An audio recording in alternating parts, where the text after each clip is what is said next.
கெட்டிக்காரத்தனமாக வரவு செலவு கணக்கை தாக்கல் செய்திருப்பதாக அவர்கள் நினைக்கிறார்கள். ஓரளவு கெட்டிக்காரத்தனம் இருக்கிறது. குறிப்பாக பீகார் வாக்காளர்களுக்கு கெட்டிக்காரத்தனமாக பல சலுகைகளை, திட்டங்களை அறிவித்திருக்கிறார்கள். அதேபோல வரி செலுத்தக்கூடிய வருமான வரி தாக்கல் செய்பவர்களுக்கு சலுகை தந்திருக்கிறார்கள். நான் இல்லைன்னு சொல்லலை. ஆனால் பீகார் வாக்காளர்கள் 7.6 கோடி, 7,60,00,000. டெல்லியில் இருக்கிற உட்பட வருமான வரி செலுத்துகிறவர்கள் 3,20,00,000. ஆக 10 லட்சம், 11 லட்சம். இப்போ 11 கோடி, 10 கோடி, 11 கோடிக்கு பயன் கிடைக்கிறதாக வச்சுக்கலாம். எஞ்சி உள்ள 130 கோடிக்கு என்ன சலுகை தந்திருக்காங்க? 100 நாள் வேலைவாய்ப்பு திட்டத்தில் கூலியை உயர்த்தி இருந்தால் பல கோடி மக்களுக்கு பயன் கிடைச்சிருக்கும். ஜிஎஸ்டி வரியை குறைச்சிருந்தா இந்தியாவில் எல்லாருக்குமே சலுகை கிடைச்சிருக்கும். குறைந்தபட்ச ஊதியத்தை சட்டபூர்வமாக நிர்ணயிக்கக்கூடிய குறைந்தபட்ச ஊதியத்தை உயர்த்தி இருந்தால் பல கோடி பேருக்கு சலுகை கிடைச்சிருக்கும். அதையெல்லாம் செய்யாமல் பீகார் வாக்காளர்கள், வருமான வரி வாக்காளர்கள், அவர்களுக்கு மட்டும் சலுகை கொடுத்ததை நான் குறை சொல்லலை. மற்றவர்களுக்கு என்ன?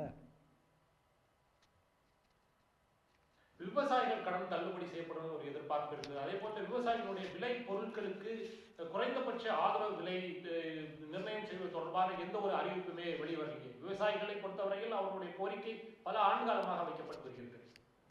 இல்லை பட்டியலை போட்டால் ஒரு நீள பட்டியலை போடலாம். செய்யாததை பட்டியல் போட்டால் நீங்கள் சொன்னது அடங்கும். இன்னும் பல விஷயங்கள் அடங்கும். செய்யாததை பற்றி என்ன பண்ணுறது? செய்யலை, அவ்வளோதான்.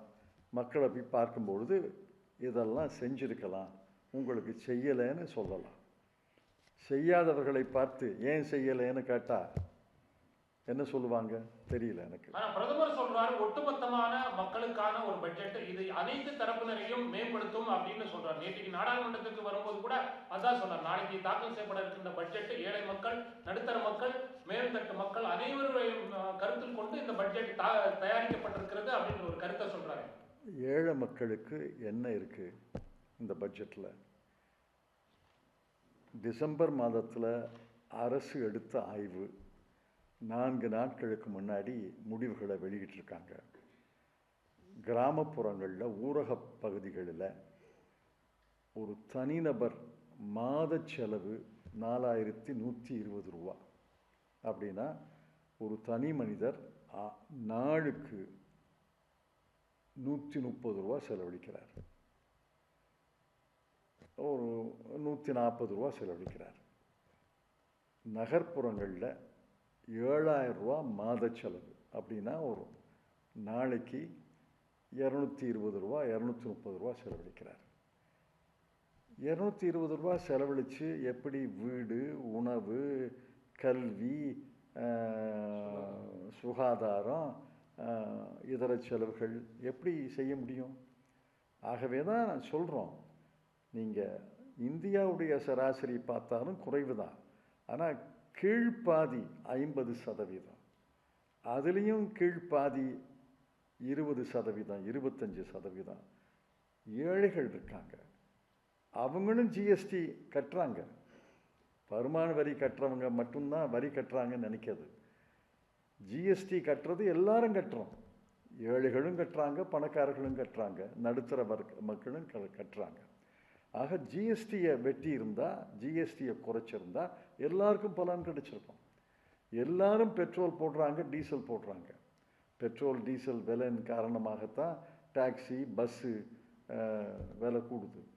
ஆக எல்லாருக்கும் சலுகை கிடைக்கணும்னா பெட்ரோல் டீசல் வரிச்சுமையை அல்லது விலையை குறைச்சிருக்கணும். ஜிஎஸ்டி வரியை குறைச்சிருக்கணும். குறைந்தபட்ச ஊதியத்தை உயர்த்தி இருக்கணும்.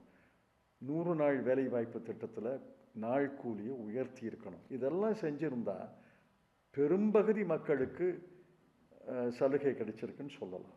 இப்போ அப்படி சொல்ல முடியலையே.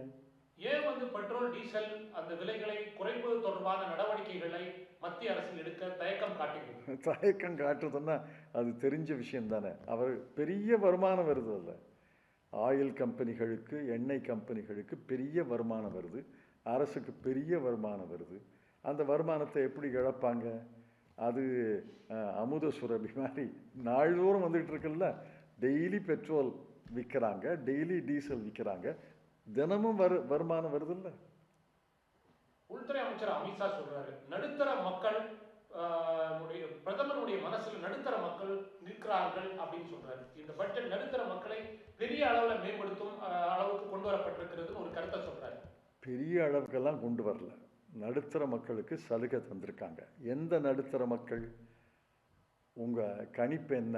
இந்தியாவில் நடுத்தர மக்கள்னு எடுத்துக்கொண்டா, இந்த மிக மிக பெரிய பணக்காரர்களை விட்டுருங்க, நடுத்தர மக்கள்னு எடுத்துக்கொண்டா எவ்வளவு தாராளமாக கணித்தாலும் 30% தான். அதில் இந்த 1% மிகப்பெரிய பணக்காரர்கள் அடங்குவார்கள். 70% நடுத்தர மக்கள் அல்லவே.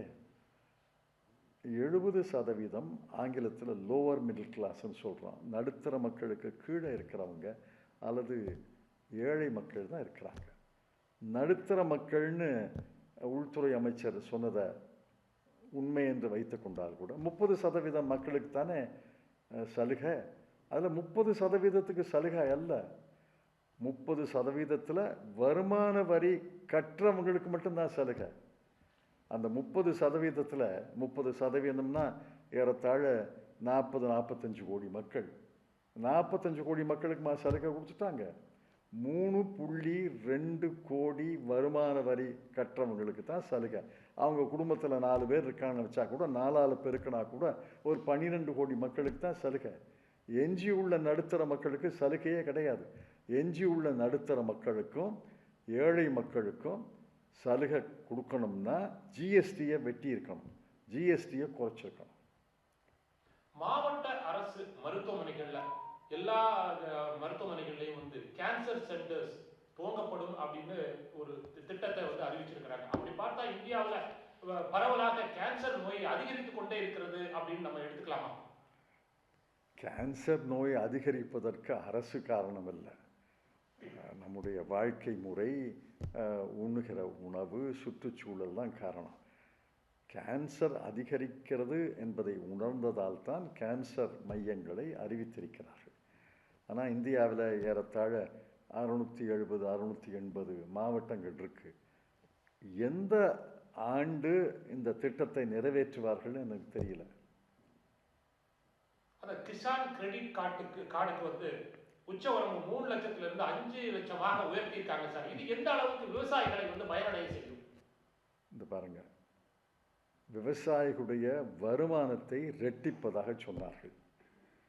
விவசாயி கடன் வாங்கிறத ரெட்டிச்சிருக்காங்க. ஏற்கனவே விவசாயி கடன் சுமையில் ஆழ்ந்திருக்கிறாங்க. இன்னும் கடன் வாங்கு சொல்கிறாங்களே ஒழிய வருமானத்தை உயர்த்த நான் கடன் வாங்கிறத தப்புன்னு சொல்லலை.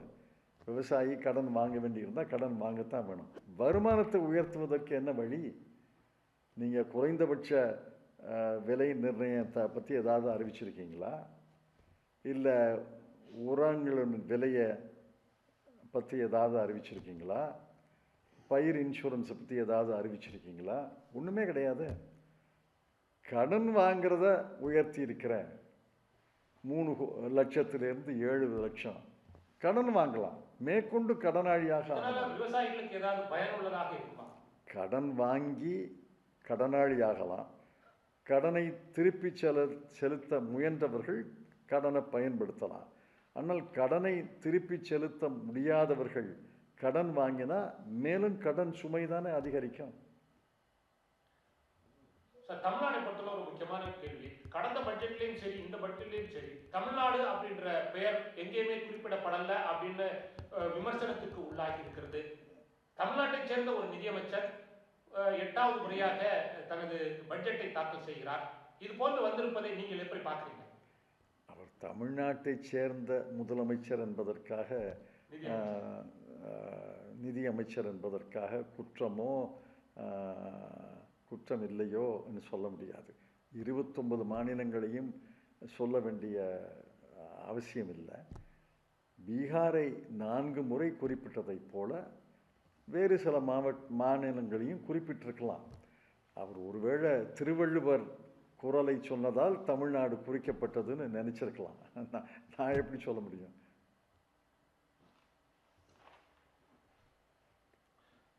அதே போல நீங்க வந்து நிறைய முறை பட்ஜெட்டை தாக்கல் பண்ணியிருக்கீங்க, பட்ஜெட்டை தயாரித்து தாக்கல் பண்ணியிருக்கீங்க. பட்ஜெட் தயாரிப்பது எப்படி சார்? எந்தெந்த முக்கியமான அம்சங்கள் அந்த பட்ஜெட்ல இடம்பெற வேண்டும் அப்படின்னு நிதியமைச்சராக இருந்த நீங்கள் எப்படி அதை? அதெல்லாம் பேட்டியில சொல்ல வேண்டாம். பட்ஜெட்டை எப்படி தயாரிப்பதுன்னு வகுப்பா நடத்துகிறான். வருமானத்தை கருத்தில் கொள்ள வேண்டும், செலவினங்களை கருத்தில் கொள்ள வேண்டும், முதலீடுகளை கருத்தில் கொள்ள வேண்டும், கடன் சுமையை கருத்தில் கொள்ள வேண்டும். இதையெல்லாம் அனுசரித்து தான் ஒரு பட்ஜெட்டை தயாரிக்கிறோம். ஆனால் இது நேரடி பேட்டி தானே ஒழிய வகுப்பு இல்லையா? அதெல்லாம் விட்டுருங்க.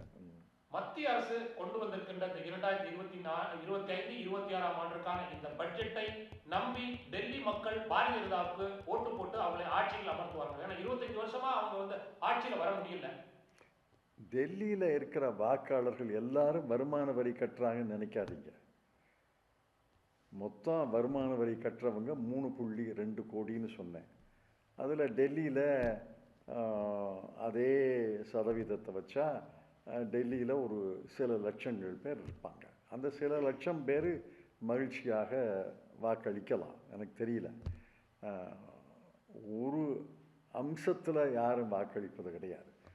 பல அம்சங்களை கருதில் தான் ஒருத்தர் வாக்களிக்கிறார். அதனால் டெல்லியில் பெரும்பகுதி வாக்காளர்கள் வருமான வரி கட்டுறவங்க இல்லையே. அவர்களுக்கு என்ன தோணுகிறதோ அப்படி தான் வாக்களிப்பார்கள். எல்லாரும் பாஜகவுக்கு இந்த பட்ஜெட்டை வைத்து வாக்களிப்பார்கள் எல்லாம் நான் நம்பலை.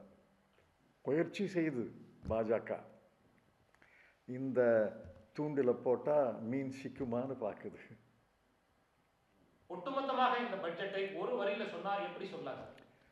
ஒரு வரியில் சொன்னால் மிகுந்த ஏமாற்றம் அளிக்கிறது. தலைமை பொருளாதார ஆலோசகர் சொன்ன ஆலோசனைகள் எதையும் ஏற்றுக்கொள்ளவில்லை, எதையும் கருத்தில் கொள்ளவில்லை என்பது மிகுந்த ஏமாற்றத்தை அளிக்கிறது. நன்றி. நன்றி.